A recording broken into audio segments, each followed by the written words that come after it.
atin yan eh. Oo nga, tsaka sinasabi pa ng research pa, kung wala namang alam yan eh. Mas mukhang takay lang mo yan eh. Parang kasing tanga mo. Mas tanga kaysa sa akin. Mas tanga ka. Tanga! Tanggo ka, di ba? Tanga! Tanggo! Wala na tayong magagawa. Utos ni tatay yun eh.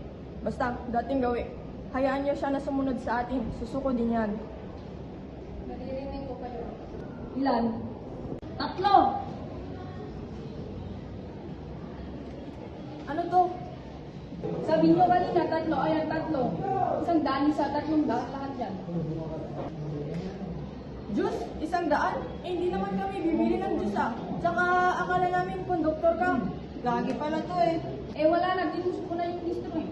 Saka di ko na may babalikan. Kailangan bayaran nyo lang. Kung hindi, tatawag ako ng pulis. Wala nga akong dalang pera dito, di ba? Wala din ako, Eman eh. Bigoy, gusto mo sumali sa grupo namin, di ba? 300 pesos membership fee. Dali na, 300. Meron ka ba? Oo, meron.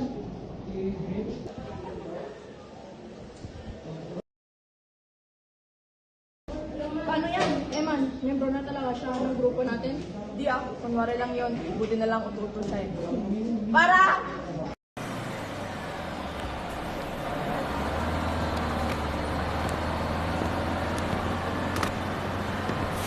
Uy!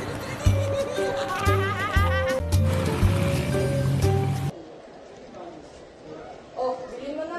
500. Sige na, galing stage yan. Bigyan pa rin natin ko. Hindi ko pa nagagamit. Ang beses.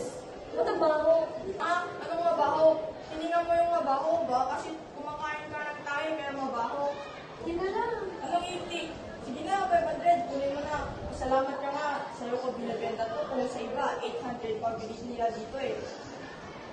Pag-check na lang. Bayaran mo na yun. 500 nga, ulit mo. Sige na, galing stage to. Galing States, local brand lang to eh. Tingnan mo, made in Bulacan. Mas na kayo dito, mga walang pera.